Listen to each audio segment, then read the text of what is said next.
This chart recently went viral on Reddit, and it shows what seems to be a sharp decline in job openings after ChatGPT launched, while at the same time a thriving stock market. Now, it turns out this chart was misleading in many ways, and the Reddit post was since taken down. And there's a lot of that going on in the AI space right now, and this may give you a false impression for where things really are with AI. So today we're looking at 8 fact-checked AI stats to help you understand it a bit better. And all of my sources will be linked in the description. Because the first number we're looking at is the automation rate of AI agents.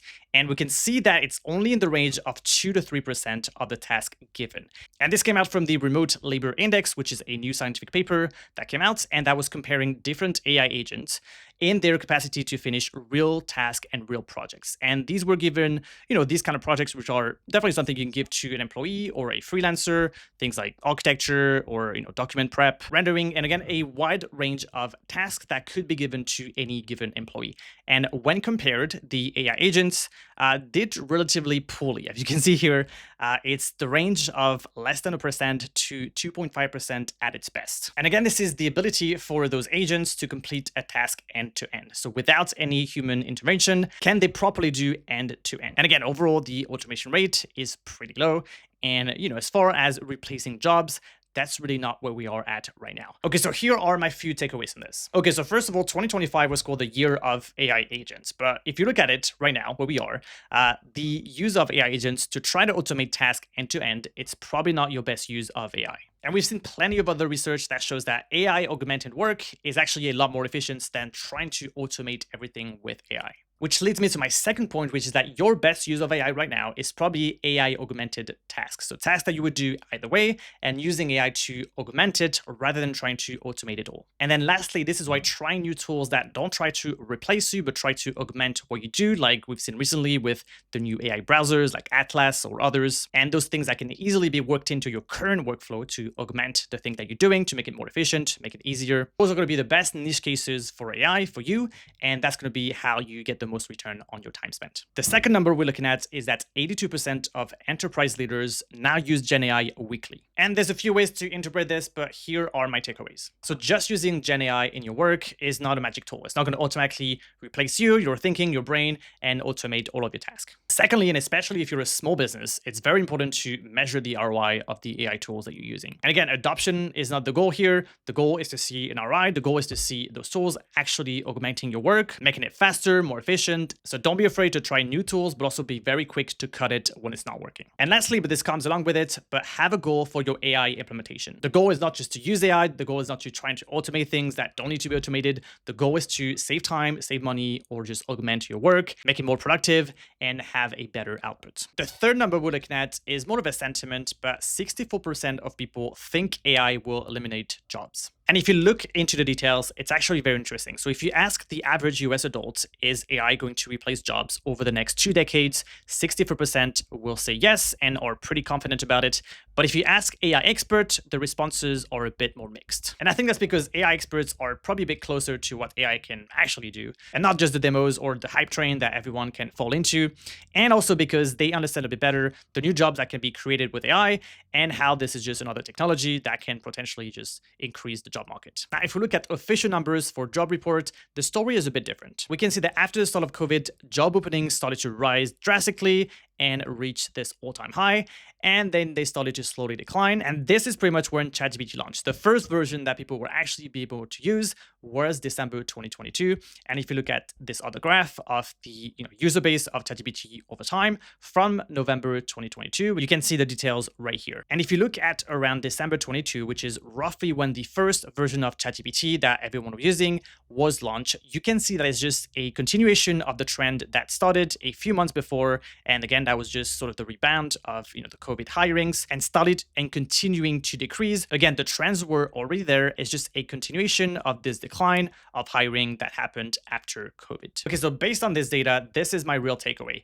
There is, as far as I can see, no proof that AI really impacted the job market so far. What I think is more likely is that companies didn't really want to admit that they had to fire people and they hired too much during COVID, and they just pointed the finger at AI, saying that it was starting to replace jobs and they didn't need those people anymore, and that's why there is a decline. But really, if we look at the numbers and the trend, it was always declining. And number 4 is a direct continuation of what we just seen and different charts that support what I just mentioned. Now, this chart shows the changes of jobs in different technological era. So if you look at the chart right here, you can see that we're comparing, the era of computers in the 80s to the internet boom in the 90s.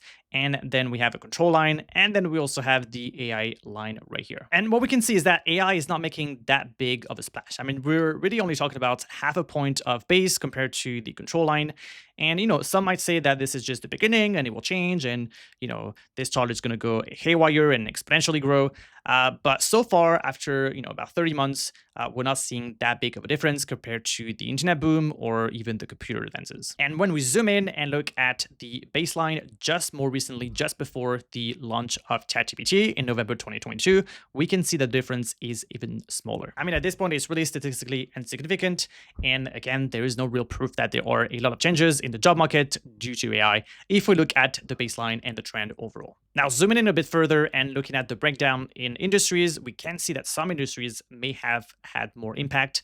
So for example, the information industry, I don't think this is listed here, but things like the tech industry or the dev and coding industry, I think has definitely been impacted by AI. I don't know if this really has changed the number of job openings or other data, but clearly the trend was already kind of rising and we're looking at something very linear and not exponential. Number 5, we're going to talk about market share and the fact that OpenAI has today a 82.7% share in the LLM space. And I think this is interesting because in the AI space, we hear a lot of news around, Gemini, Claude, Grok, and Perplexity, and a bunch of other LLM. But really, when you look at the numbers, 82% of people tend to still use sort of the top player in the space, which today is still ChatGPT. And this is even clearer when you look at the valuation of those companies, with OpenAI having a bigger valuation than all of the next 20 AI companies combined. Now, those were the market share for the LLM part of things. But if you look at the token usage, the API usage for the platforms, the numbers are a bit different. And we have some number from OpenRouter, which is probably the biggest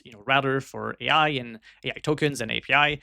We can see that OpenAI is really not even in the top 5. And that's because different models will have different specialty and will be better at certain things than others. We know, for example, that Claude is really favored when it comes to developing and coding. And of course, cost is another criteria. And we know that things like Gemini is very cheap and something that is also favored for more simple AI applications. Number 6, we see that 60% of ChatGPT usage is for search. And this is a graph that came from OpenAI a few months ago, showing the actual usage of the platform and what people actually do on their chat. And if you add practical guidance, seeking information, and technical help, which in my opinion all fall within the same category, then you get 60% of people using ChatGPT for search. So really for more of an advanced version of Google. And I think that's really significant because the thing that make AI news, things like creation of multimedia, whether that's video or images, or other funny memes that you see on writing and AI slop, that's really not really the main thing that people use ChatGPT for. But actually the main way people use ChatGPT is just to have a natural conversation, to search and get information the way they would have Google before, but it's just a lot easier to just talk to the machine in a natural language and just have more context for them to answer your questions. Something else that's interesting in the same report is this stat right here, and that's the split usage between feminine and masculine usage. Now, obviously, that's based on the name of the people using ChatGPT. They don't actually have data on who is male or female, but we can see that although it started as being mostly male, as of today, it's mostly female using ChatGPT. Now, some specific takeaways here is that what that means for you as a business owner is that, search is not dead. Search is just a bit different. Instead of searching with keyword on Google, people are searching or getting information from ChatGPT, and that changes up your funnel a little bit. Because if most of your organic strategy is around content, then obviously the way that content is being found right now is a bit different, and that's just something to adjust in your funnel. And talking about content, our number 7 stat is that 52% of articles are now AI generated. And this is a report from Graphite and here relayed by Axios. But as you can see here, as it stands,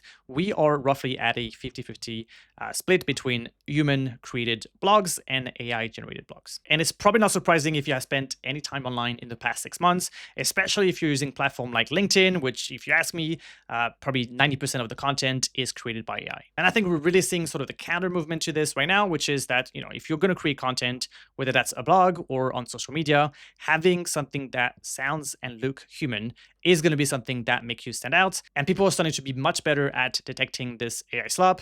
And it's really not something that's going to advance you very much. And you can use AI to sort of polish your thoughts and your raw content and ideas, but it shouldn't be something you use to create content from scratch. And number 8, our last AI stat is that 50% of SaaS companies will have embedded AI in their product by the end of the year. Now, this data is a few months old, so if you ask me, it's probably more than that already.